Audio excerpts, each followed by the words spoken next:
नमस्कार दोस्तों, DK job info channel में आपका एक बार फिर से स्वागत है।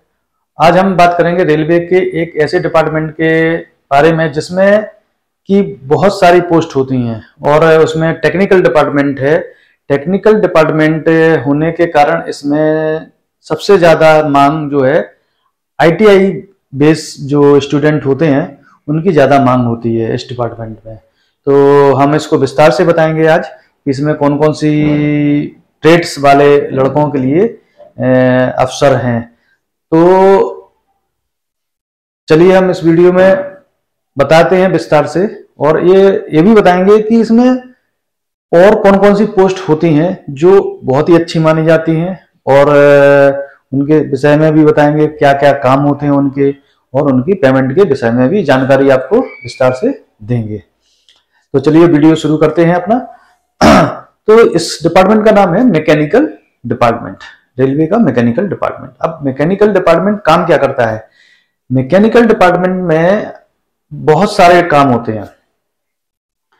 अब दो भागों में हम इसको बांट सकते हैं मैकेनिकल डिपार्टमेंट को। एक तो होता है डीजल मैकेनिक, तो और एक होता है अपना CNW, कैरेज एंड वैगन। तो मैकेनिकल में दो ब्रांच होती हैं, एक अपना डीजल लोकोमोटिव मैकेनिकल के अंडर में आता है, एक होता है CNW यानी इसको बोलते हैं कैरेज एंड वैगन। अब इनके विषय में अलग अलग से हम बात करेंगे और इनमें कौन कौन से पद होते हैं, क्या क्या इनके काम होते हैं और कितनी इनकी तनख्वाहें होती हैं, दोनों का हम बताएंगे। तो सबसे पहले हम शुरुआत करते हैं अपना लोको वाले से कि लोकोमोटिव में क्या होता है। तो ये जो डिपार्टमेंट है लोकोमोटिव में, इसमें पोस्ट बताते हैं। इसमें पोस्ट होती हैं अपने आईटीआई जो लड़के डीजल मैकेनिक ट्रेड से करके आते हैं, या अपना जूनियर इंजीनियर बनने के लिए अपने पॉलिटेक्निक करके जो लड़के आते हैं वो जूनियर इंजीनियर में डायरेक्ट आते हैं, और जो बीटेक या ग्रेजुएशन करते हैं उनको एसएससी का पद इसमें दिया जाता है। तो इनके काम बताते हैं। तो जो मैकेनिकल डिपार्टमेंट है, जैसा कि इसमें आईटीआई से जो लड़के आते हैं भर्ती होते हैं, इनका काम होता है कि जो डीजल का इंजन है, डीजल इंजन है उसका मेंटेनेंस करना। क्या होता है? हाँ, डीजल इंजन का मेंटेनेंस। एक वर्कशॉप होता है, वर्कशॉप में अपना डीजल इंजन जो स्पेयर होके आता है, फिर उसका वहां पे पूरा मेंटेनेंस होता है। पूरा इंजन को खोल दिया जाता है, उसका मेंटेनेंस करना होता है, उसकी साफ सफाई कोई कमी नहीं है उसको चेक करना होता है। तो इसमें आईटीआई बेस्ड जो लड़के होते हैं, टेक्नीशियन, इसमें 3, टेक्नीशियन 2, टेक्नीशियन 1, इतनी पोस्टें होती हैं। तो भर्ती तो होते हैं टेक्नीशियन 3 में, पर उनके प्रमोशन होकर टेक्नीशियन 2, टेक्नीशियन 1 ऐसा, और फिर जेई में भी उनको मौका मिलता है जाने का। वो उसके लिए डिपार्टमेंटल एग्जाम होता है। और अगर आपको इस डिपार्टमेंट में डायरेक्ट जेई में आना है तो उसके लिए आपको पॉलिटेक्निक या ग्रेजुएशन होना पड़ेगा इसी ट्रेड में, या मैकेनिकल से या अपना डीजल लोको से। तो इसमें एक और महत्वपूर्ण पद है, इसको बोलते हैं ALP यानी ड्राइवर, असिस्टेंट लोको पायलट। हाँ, ये अलग से ही वैकेंसी निकलती है। ये टेक्नीशियन की अलग से निकलती है, असिस्टेंट लोको पायलट की अलग से निकलती है, क्योंकि दोनों का भर्ती का अंतर अलग अलग है। अब इसमें जो असिस्टेंट लोको पायलट है, इसके आता तो इसी डिपार्टमेंट में है, पर इसको अलग से क्यों निकालते हैं उसका कारण है, क्योंकि इसका वर्क अलग टाइप का है, इसका रनिंग का वर्क है। तो दोनों को आईटीआई सेम होना चाहिए, आईटीआई तो सेम ही ट्रेड से होना चाहिए, चलेगा, पर इसकी वैकेंसी अलग अलग निकलती है। तो अब जो असिस्टेंट लोको पायलट होता है उसको क्या क्या तैयारी करनी पड़ती है इस डिपार्टमेंट में आने के लिए? तो लोको पायलट जैसा कि आप जानते हो, सिर्फ उसका काम अपना इंजन को चलाना होता है, यानी रेलगाड़ी को चलाना होता है। तो मेंटेनेंस करना नहीं होता है। मेंटेनेंस काम अपना टेक्नीशियन का होता है, वो वर्कशॉप में होते हैं। इनका काम सब चेक करना उसे और चलाना होता है। तो जो अपना लोको पायलट है वो एग्जाम अलग आता है। उसमें क्या होता है कि एक प्री एग्जाम होता है और एक अपना साइको टेस्ट होता है। साइको टेस्ट होने के बाद उसका मेडिकल होता है, और मेडिकल जो हमने इलेक्ट्रिक लोको पायलट का बताया था, ड्राइवर का बताया था, इलेक्ट्रिक ड्राइवर का सेम वैसा ही होता है। तो ये लोग भी अपने जो डीजल के इंजन है वो चलाते हैं ये लोग। तो और जो टेक्नीशियन है वो टेक्नीशियन अपना वही मेंटेनेंस का काम करते हैं। अब जो जेई लड़के होते हैं, जो जूनियर इंजीनियर होते हैं, उनकी पोस्ट जो, या मतलब कहना चाहिए पॉलिटेक्निक करके लड़के आते हैं, वो उनको जेई में दिया जाता है। वो उनके सुपरवाइजर होते हैं, मतलब उन्हें बताया जाता है कि ये काम करना है आपको। इन टेक्नीशियनों से करवाते हैं, और उन्हें जो समझ में नहीं आता है वो उन्हें बताते हैं। और उनसे भी ऊपर होते हैं एसएससी, सीनियर सेक्शन इंजीनियर। तो वो भी, उनका भी यही काम है, उनका अंडर में 2-4 जेई आ जाते हैं, और बाकी टेक्नीशियन सभी के अंडर में ऐसे ही होते हैं। उसके ऊपर फिर ऑफिसर होता है। तो ये है इसके काम डीजल लोको वाले के।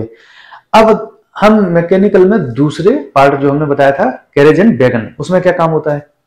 कैरेज एंड वैगन में क्या होता है कि इसमें आईटीआई के जो लड़के होते हैं उसमें कई ट्रेडों के लड़कों की आवश्यकता होती है। अब उसमें क्या क्या होती है, इसमें भी लोकोमोटिव में भी होती है, और हम बताएंगे, और इसमें भी होती है। अब इसमें क्या काम होता है, इसमें क्या होता है कि आपने देखा होगा कि जो रेलवे के डिब्बे हैं उनका निर्माण और उनका रिपेयर करना, उनका मेंटेनेंस करना, उनमें कोई कमी हो गई उनको जोड़ना, ये सारा काम कैरेज एंड वैगन वालों को करना होता है। और इसमें कौन कौन से ट्रेड के लड़के आ सकते हैं, इसमें आईटीआई में आ सकते हैं ग्रेड 3 में, टेक्नीशियन ग्रेड 3। तो इसमें आईटीआई से कौन सी ट्रेड ज्यादा चलती है, तो इसमें मैकेनिकल आईटीआई से, और अपने टन्नर, फिटर, इन ट्रेडों के लड़के भी आ सकते हैं। बेल्डर, टन्नर, फिटर, बेल्डर, तो इतनी ट्रेडों की डिमांड होती है। और भी विस्तार से जो अपनी वैकेंसी आरआरबी के थ्रू निकलती है उसमें पूरा लिखा होता है किस किस ट्रेड के लड़के इसमें अलाउड हैं। तो वो आप उसमें भी देख सकते हैं, ऑनलाइन साइट पे देख सकते हैं कि कौन कौन सी ट्रेड मांगी है टेक्नीशियन में, और जूनियर इंजीनियर के लिए, और एसएससी के लिए। तो ये सारे काम होते हैं। अगर आपको ये काम अच्छे लगते हैं, अगर आपको लगता है कि ये काम करने से हमें कोई प्रॉब्लम नहीं है, अच्छा हाँ, इनके काम की जो आवर्स हैं, तो जो लोको पायलट आप जानते हैं 24 घंटे वर्किंग है, कभी भी रात में, कभी भी दिन में, रात कभी भी जाना, ट्रेन आएगी जब भी बुलाया जाएगा आपको जाना है। ऐसा ही वर्कशॉप में होता है, ये 24 घंटे चलने वाला काम होता है। वर्कशॉप में आपको 24 घंटे मेंटेनेंस होता ही रहता है। ऐसे ही कैरेज एंड वैगन में होता है, 24 घंटे काम होता है उसमें भी। पर कैरेज एंड वैगन में क्या होता है कि जो बनाने का काम होता है या जो रिपेयर का काम होता है वो मोस्ट ऑफ दिन में होता है। कोई इमरजेंसी काम, जैसे कि स्टेशनों पे जो पोस्ट होती हैं, वर्कशॉप के अलावा स्टेशन पे जो पोस्ट होती है वहां 24 घंटे होता है, वर्कशॉप में 24 घंटे नहीं होता है। कैरेज एंड वैगन में इतना सहूलियत है। अगर आप कैरेज एंड वैगन में टेक्नीशियन बन के जाते हो सीएनडब्ल्यू डिपार्टमेंट में, तो उसमें थोड़ा आपको सहूलियत है कि रात की ड्यूटी आपको संभवतः ना करनी पड़े। अगर आपके स्टेशन पे पोस्ट दी जाती है तो ही आपको करना पड़ेगी। तो ये अंतर है, आप अपने हिसाब से डिसाइड कर सकते हैं इस वीडियो के माध्यम से कि आपको कहाँ जाना बेटर है, कि टेक्नीशियन लोकोमोटिव में, कि टेक्नीशियन कैरेज एंड वैगन में, या फिर असिस्टेंट लोको पायलट में। आप 3 जगह जा सकते हैं आईटीआई के थ्रू। और अगर आप लोको पॉलिटेक्निक हैं तो जेई में जा सकते हैं, अपने लोको पायलट में जा सकते हैं, और टेक्नीशियन में इसमें भी आ सकते हैं, वो भी भर सकते हैं। आप एसएससी भी भर सकते हैं, एसएससी जो सीनियर सेक्शन इंजीनियर के लिए हमने कहा था, सॉरी ग्रेजुएशन वाले, वो भी भर सकते हैं। इन तीनों पदों को कोई भी किसी को भर सकता है। तो आपको जो अच्छा लगे उसमें आप आरआरबी के थ्रू इसकी वैकेंसी निकलती है, और उसमें एक एग्जाम होता है प्री, और उसके बाद आपका मेडिकल और डॉक्यूमेंट वेरिफिकेशन, इसके बाद आपको ये पोस्ट मिल जाती है। और उसके बाद आपकी जो ट्रेनिंग होती है, वो जो भी ये काम है वो उसको प्रॉपर तरीके से सिखाया जाता है, और उसके बाद आपको पोस्ट मिल जाती है। अब चलिए बात करते हैं इसमें कि पेमेंट कितनी है इनकी। तो जैसा कि हमने पिछले वीडियो में बताया था कि इनमें जो है असिस्टेंट लोको पायलट जो है, इनकी पेमेंट सबसे ज्यादा होती है रेलवे में और गार्ड की।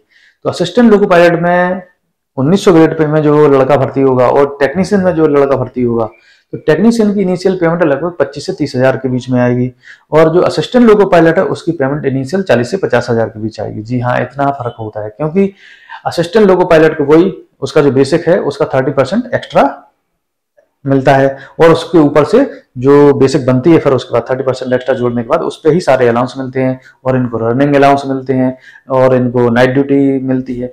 तो ये सारे जोड़ के इनकी तनख्वाह ज्यादा हो जाती है। टेक्नीशियन में ये सब नहीं मिलते हैं, ये सारे लाभ नहीं है, पर टेक्नीशियन को आराम है कि अपना एक वर्कशॉप में काम करना है, अपना ट्रेन में काम नहीं करना है। शेड्यूल ड्यूटी है कि 9 बजे आना है और शाम को 5 बजे चले जाना है, पर लोको पायलट में ऐसा नहीं होता है। आपको शाम को 6 बजे, सुबह 6 बजे, 4 बजे रात को, 2 बजे रात को कभी भी बुला लिया जाता है, और आपको जब तक कि ट्रेन वहां नहीं पहुंच जाए दूसरे डेस्टिनेशन पे तब तक की आपकी ड्यूटी रहती है, और आप छोड़ के कभी भी अपने इंजन को नहीं जा सकते हैं।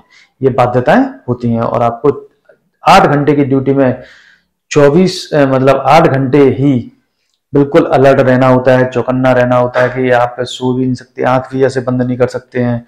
तो ये थोड़ा उसमें टफ वर्किंग है। सबसे रेलवे की जो हार्ड वर्किंग मैं कहूँ, सबसे टफ जॉब वो यही है, असिस्टेंट लोको पायलट, मतलब ड्राइवर। रेलवे का जो ड्राइवर सबसे हार्ड जॉब इसकी मैं कहूँगा रेलवे में, इसलिए ही ये सबसे हाई पे जॉब है, पद है रेलवे का। तो अगर आपको लगता है कि, और थोड़ा मान सम्मान भी मिलता है सोसाइटी में कि आप रेलवे में ड्राइवर हैं, तो अगर आपको लगता है कि आपको ये सब चाहिए, पैसा चाहिए, और ये आना जाना आपको अगर इतना खलता नहीं है, मतलब इतना परेशान नहीं करेगा, तो आप इसमें अप्लाई करें और असिस्टेंट लोको पायलट या फिर टेक्नीशियन या फिर CNW में टेक्नीशियन और अपना भाग आजमा सकते हैं नौकरियों में। टेक्नीशियन में जो 1900 में जो आते थे, हमने बताया था 25 से 30 हजार। अच्छा, इनके प्रमोशन होते हैं ग्रेड 1, ग्रेड 2, ग्रेड 3, ऐसे सबके प्रमोशन होते हैं। ALP के भी प्रमोशन होते हैं, सेंटर अपना मेल ड्राइवर, मालगाड़ी का ड्राइवर बनेंगे, फिर पैसेंजर ड्राइवर बनेंगे, ऐसे इनके प्रमोशन होते हैं, और उनकी भी पगार उस हिसाब से बढ़ती चली जाती हैं, ऐसे इनके होते हैं। फिर आप अगर टेक्निकल हैं तो डिपार्टमेंटल प्रमोशन JEE के लिए दे सकते हैं। JEE इनिशियल 4200 ग्रेड पे में आता है, उसकी पेमेंट इनिशियल वही 45 से 50 हजार के बीच में बनती है, और SSC जो होते हैं प्रमोशन पा के 4600 में चले जाते हैं, उनकी वही पेमेंट 60 से 70 हजार के बीच में होती है। तो आपको अपने हिसाब से डिसाइड करना है कि आपको इन डिपार्टमेंट में जाना है कि नहीं जाना है। पर ये जो वीडियो है इसके माध्यम से आप ये जरूर अंदाजा लगा सकते हैं कि आपके लिए वो कैसा पद है, अच्छा है कि नहीं, ये सब आपको निर्णय लेना है अपने लिए। तो आपको, हमें लगता होगा कि लगभग सब समझ में आ गया होगा कि रेलवे की वर्किंग में इस डिपार्टमेंट की वर्किंग कैसी है। तो चलिए अगले वीडियो में हम आपको एक नए डिपार्टमेंट के विषय में बताएंगे, और तब तक के लिए नमस्कार।